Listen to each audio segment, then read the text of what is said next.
नमस्कार दोस्तों, स्वागत है आपका हमारे official YouTube channel GS by Neeraj sir में। कैसे हैं आप सब? मैं उम्मीद करता हूं स्वस्थ होंगे, मस्त होंगे, अपनी तैयारी में व्यस्त होंगे। बेटा आज का जो वीडियो है TGT PGT आर्ट से संबंधित है और मूल रूप से TGT PGT आर्ट में ये क्लास नंबर 31 है। इससे पहले 30 क्लासेज हो चुकी हैं। ये मुग़ल शैली का अंतिम क्लास है। मुग़ल शैली में सबसे अंतिम बादशाह के बारे में जो आपके सिलेबस में है वो औरंगज़ेब ही है। औरंगज़ेब से क्वेश्चंस पूछे जाते हैं, इसलिए इसे सम्मिलित किया गया है। फ़िलहाल बहुत ही महत्वपूर्ण सेगमेंट होने वाला है, क्योंकि हम लोग आज मुग़ल साम्राज्य को पूरा A to Z देखेंगे। बाबर की बात करते हैं। आप जानते हैं भारत में 1526 ईस्वी में मुग़ल साम्राज्य को स्थापित करता है। सबसे बड़ा कन्फ्यूज़न यही होता है, मुग़ल साम्राज्य की स्थापना किसने की? तो बाबर ने की है, 1526 ईस्वी में की है, याद रखना है। इस क्वेश्चंस को लगभग TGT आर्ट हर बार गलत ही माना है। वो 2-3 ऑप्शंस दे देते हैं, बाबर देते हैं, हुमायूं देते, कुछ देते, लेकिन उन्हें कई ऑप्शंस को सही मानना पड़ जाता है। इसलिए अब ये क्वेश्चंस पूछना हो सकता बंद हो जाए, लेकिन आपको याद रखना है बाबर भारत में 1526 ईस्वी में मुग़ल साम्राज्य को स्थापित करता है।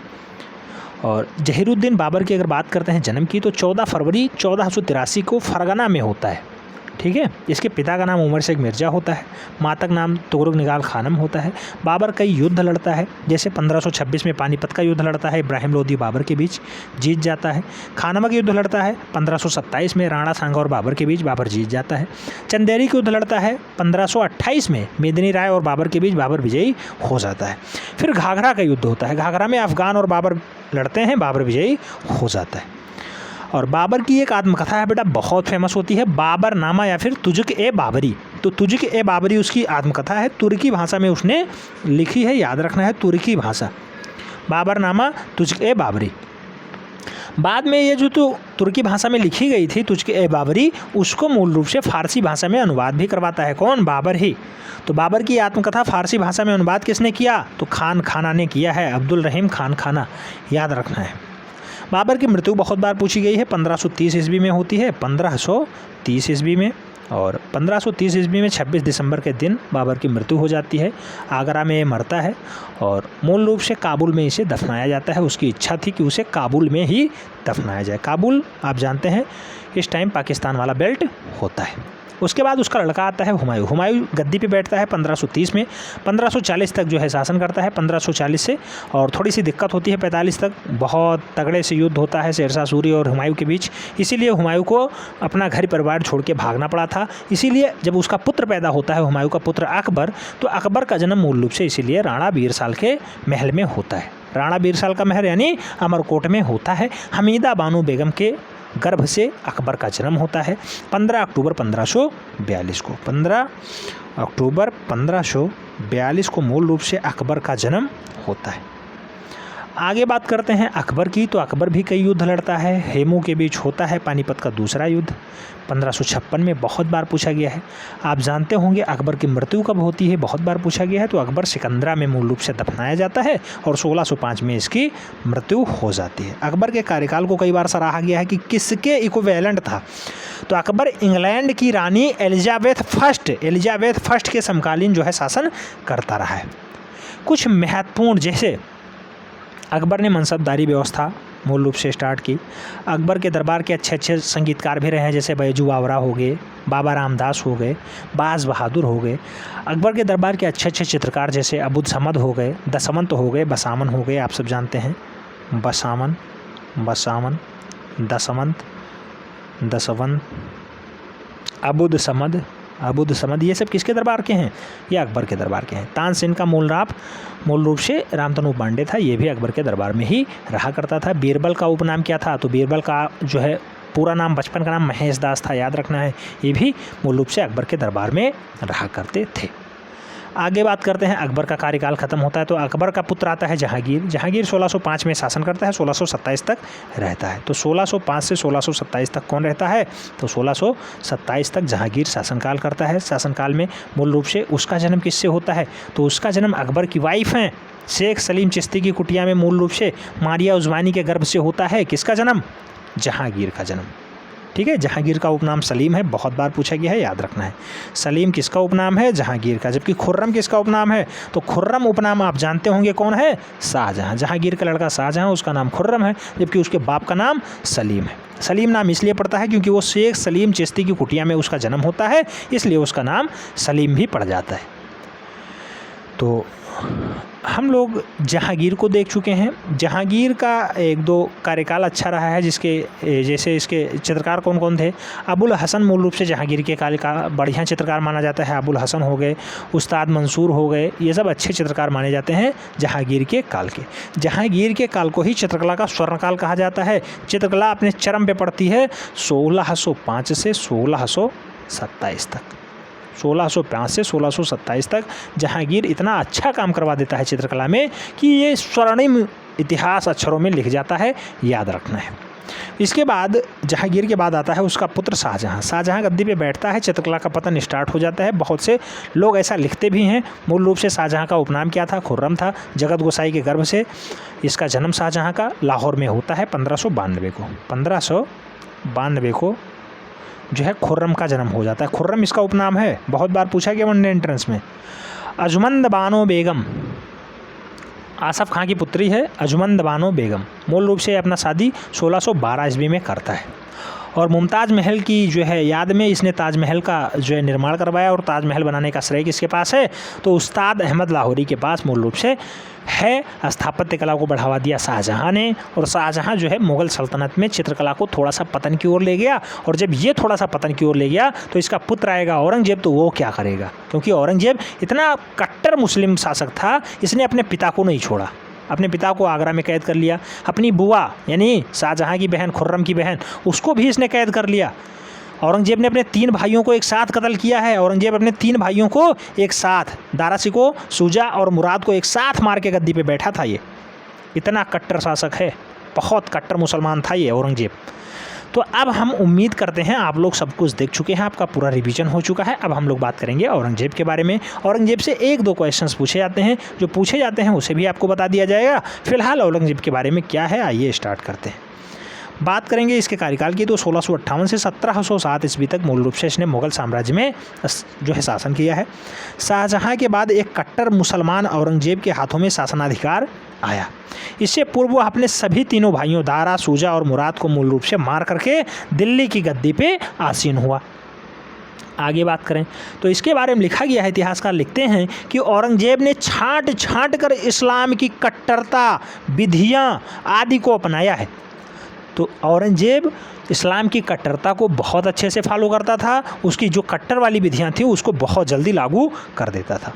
उसकी संकीर्ण वृत्ति और कट्टर मुगलपन के कारण कला के सभी स्रोतों का सूखा हो गया, यानी कला के सभी स्रोत सूख गए, मूल रूप से वहाँ से नष्ट हो गए। ज़्यादातर लोग पलायन कर गए, अच्छे अच्छे चित्रकार वहाँ से भाग गए, अपनी दूसरी मूल रूप से व्यवस्थाओं में लग गए। कुछ लोग दूसरे दरबार में पहुंच गए, कुछ लोग दूसरी जो है अपनी दिनचर्या हुई चेंज कर ली, वो लोग चित्रकारी ही छोड़ चुके थे। कुछ लोग ऐसे भी थे।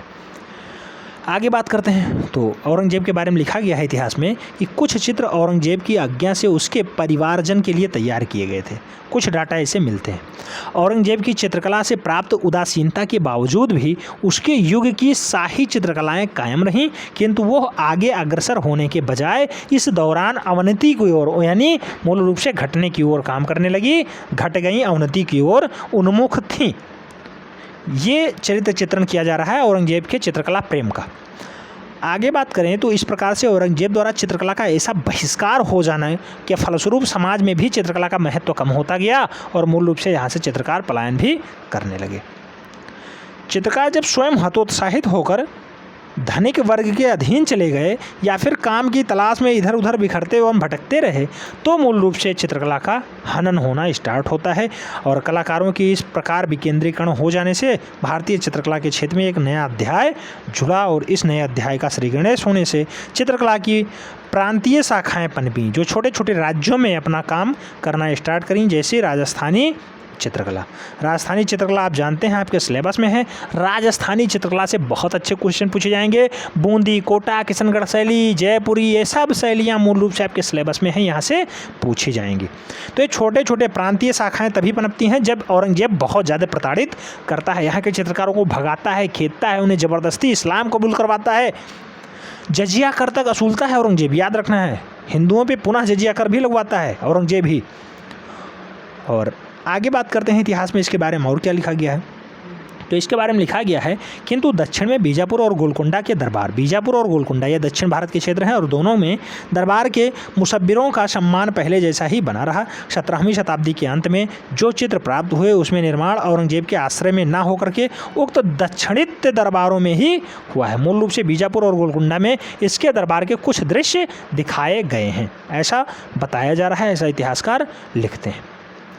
यूँ तो औरंगजेब कट्टर मुसलमान एवं चित्रकला विरोधी शासक था, ये इतिहास में लिखा है सीधा सीधा। औरंगजेब कट्टर मुसलमान एवं चित्रकला विरोधी शासक था, किंतु फिर भी उसके युवराज काल से लेकर के वृद्धावस्था तक के चित्र प्राप्त होते हैं।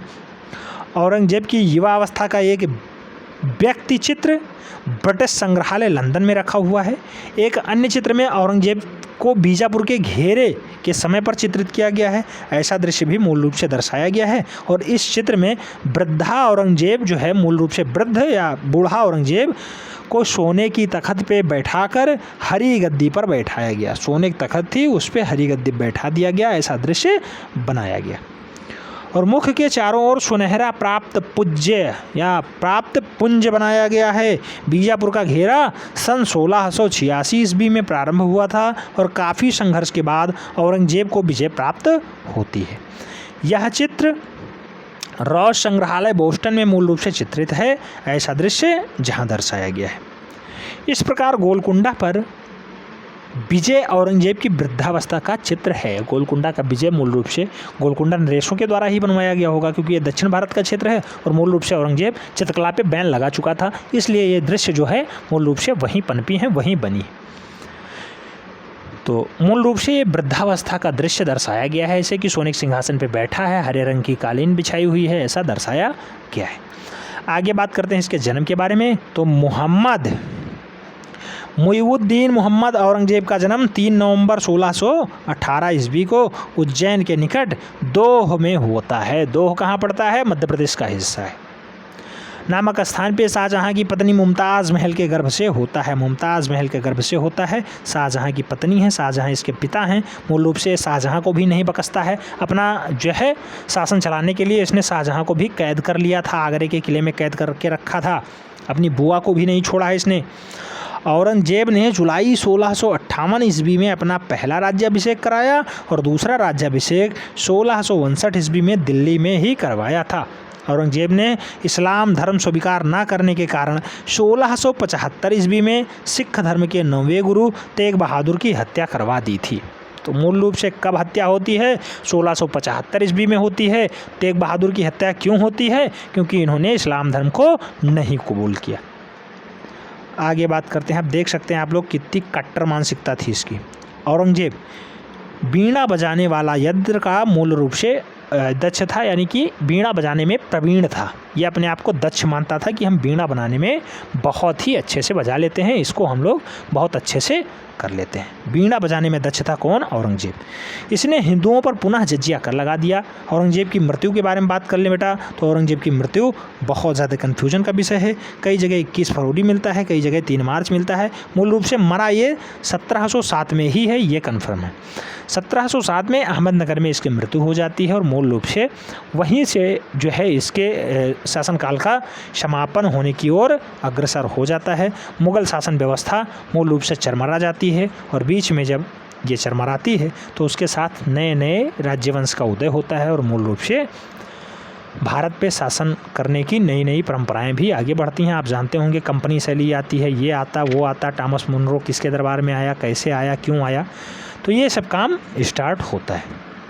तो इतिहास पे हमें नहीं जाना, हमें फाइनली चित्रकला से संबंध रखना है। चित्रकला में जो जो डाटा इंपॉर्टेंट थे वो हमने आपको बता दिया। बाबर का मकबरा कहाँ स्थित है? मकबरा यानी उनका कब्रगाह। तो बाबर का मकबरा काबुल में स्थित है, नोट डाउन कर लीजिए बेटा। बाबर, तो बाबर का काबुल में स्थित है, काबुल। हुमायूं का दिल्ली में है, हुमायूं का दिल्ली में है, दिल्ली, हुमायूं का दिल्ली में। अकबर का आगरा सिकंदरा, अकबर। अच्छा, कौन सा राजा अनपढ़ था, ये बहुत बार पूछा गया है, तो अकबर ही था। अकबर आगरा का सिकंदरा में स्थित है। मूल रूप से जहांगीर की अगर बात करते हैं तो जहांगीर का मकबरा कहाँ पे है? लाहौर शाहदरा। और मूल रूप से शाहजहां की बात करते हैं तो ये शाहजहां का भी आगरा में ही रहेगा, आगरा। और लास्ट नाम औरंगजेब का आता है, औरंगाबाद, दौलताबाद में मूल रूप से औरंगजेब का मकबरा स्थित है। औरंगजेब, दौलताबाद मूल रूप से औरंगाबाद का क्षेत्र है, महाराष्ट्र में पड़ता है, वहीं पे औरंगजेब का मकबरा स्थित है, यानी कब्र स्थित है। तो इस टाइप से हम लोग मुग़ल शैली को लगभग पढ़ने की पूरी चेष्टा किए हैं।